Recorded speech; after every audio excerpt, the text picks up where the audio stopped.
I think Sam Howell is going to be good. It's not very often that a team decides that a 5th round guy heading into his 2nd season is the bona fide starter. But that was the case for Sam Howell. He was once viewed as a really good quarterback prospect in college, and he fell far at the draft. Well, now he's getting his turn in the pros, and he's looked solid so far. Coming into the preseason, Sam Howell was technically still in a quarterback competition with Jacoby Brissett. Washington signed him in the offseason to be the likely backup, but he's also just a good veteran presence who could start if Howell just wasn't good enough. Still, it was Howell's job to lose, and he's been really good. He played 3 drives in week 1 of the preseason against the Browns, but one was just 3 plays before a safety because of a holding penalty. Washington did punt on the first drive, but then in the 3rd, Howell capped it off with a 26-yard touchdown pass to Jahan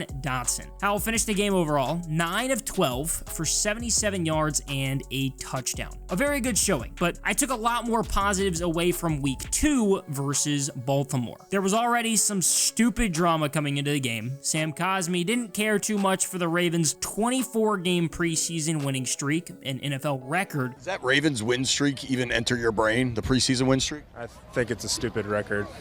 I mean, who gives a shit about preseason games? And honestly, he's right. And he also said Washington was going to beat it. Well, he was right, and it was the most exciting preseason game I've ever watched. Both teams were actually trying to win, which is basically non-existent in the preseason. There was a lot of scoring, and eventually Washington got the ball with about 3 minutes left, and Jake Fromm drove them down the field, and Joey Sly drilled a 49-yard field goal to essentially win the game and end the Ravens' streak. It was so exciting, and honestly, I was pumped. It sounds dumb, but that really is something that a team can build on going into the regular season. But what really matters the most is how Sam Howell played. Sam Howell looked really, really good and ended up completing 19 of 25 for 188 yards and 2 touchdowns. No interceptions again. Howell has looked great in the preseason, but can he do it in the regular season? Because now he's the guy in Washington. The Commanders took Sam Howell in the 5th round of the 2022 NFL Draft. Howell was buried on the Washington depth chart as a rookie. The Commanders traded for Carson Wentz ahead of the season, and Taylor Heineke returned too. Wentz was pretty bad, and Heineke played most games, but finally, Sam Howell did get his shot in the season finale at Dallas. Washington had nothing to lose. They were out of playoff contention, and nothing else mattered. So why not throw out Howell? The Cowboys were actually playing starters, and if they won and Philadelphia lost later in the day, they would have won the NFC East. But Dallas didn't even beat Washington. Howell completed 11 of 19 for 169 yards and a touchdown with an interception. He also rushed for 35 yards and a touchdown. It wasn't anything too crazy, but he did show some promise. He certainly didn't play like a 5th round pick.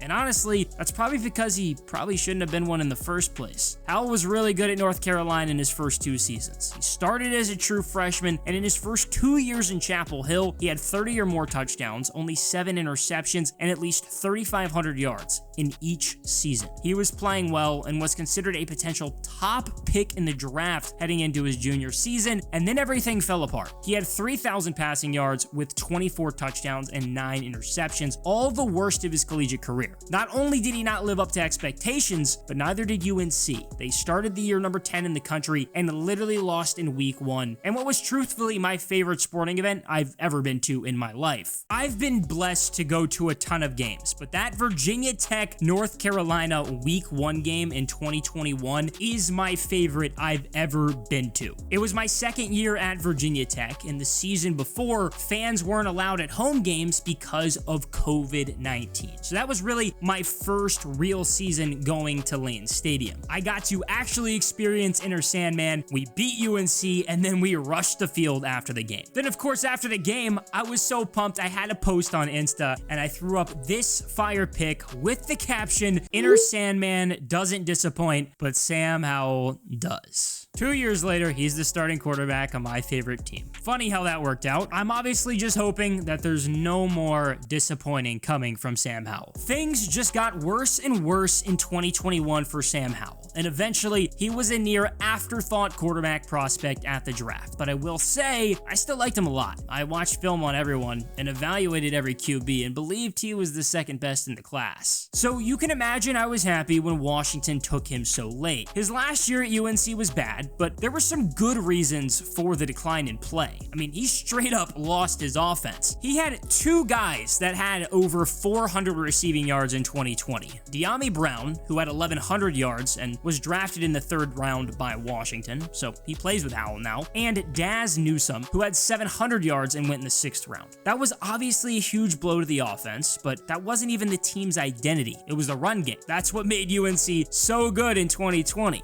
I remember they played Tech and ran all over us. That was really the game I credit for me becoming a true VT fan. I just transferred to Tech and I grew up a UVA fan, and I just fell in love with the team and Khalil Herbert doing Khalil Herbert things. Well, UNC beat Tech in a shootout, and a lot of it was due to their insane 2-headed backfield of Javonte Williams and Michael Carter. Javonte was a 2nd rounder, and then Carter went in the 4th. Howell just lost most of his team, but some good did come out of it for sure. In Howell's first 2 seasons at North Carolina, he rushed in total for just 181 yards and 6 touchdowns. Then he really tried to play hero ball a lot in 2021. It was a younger team. Those players did eventually end up developing over time. Josh Downs, a 3rd rounder, and Antoine Green, a 7th, both just got drafted, and Ty Chandler, who was a transfer, got drafted in the 5th in 2022. Chandler was the top rusher for UNC in 21, but Sam Howell was right behind him. He rushed for 800 yards and 11 touchdowns. He showed a different side of his game that we hadn't seen before. And honestly, I think that's what makes him so appealing in Washington. I think he's a good passer, but being able to run and extend plays with his legs is what could keep him starting in the league. Sam Howell may only get 1 shot at starting in the league. If he doesn't play well, it's very possible he doesn't get another shot. And that's what it is for Washington in 2023, is just a prove-it year. Not just for Howell, but for Ron Rivera and Eric Bieniemy. Josh Harris is the new owner, and I have to imagine Rivera is coaching for his job this season. He's been in Washington for 3 years, only made the playoffs once in 2020, and they had a losing record. Then there's Eric Bieniemy, who's the new offensive coordinator. He was the OC with the Chiefs, but he just couldn't get a head coaching job anywhere. Everybody chalked up his success in KC to Andy Reid and Patrick Mahomes. Well, now he has a chance to prove himself, and honestly, you could already see some remnants of the KC offense in the preseason. It's obviously very vanilla, but once the regular season comes around, we'll get a pretty good look at what he's actually brought over. And if he can make Sam Howell look like a good quarterback, I think he's going to be a hot topic for head coaching opportunities. There are some good players on the offense. Terry McLaurin's one of the better receivers in the league, and I have some pretty high hopes for Jahan Dotson. I think the backfield should be solid with Antonio Gibson and Brian Robinson, but mark my words, if this season becomes a disaster, it'll be because of the offensive line. It's probably the worst unit on the team, and it's going to make life a lot harder for Sam Howell and Eric Bieniemy. Honestly, I am just so excited to watch Washington football again. It's a fun new season where we don't have to hear about Dan Snyder every second, and we get to watch a new offense with a young quarterback. I think overall they're going to be a very, very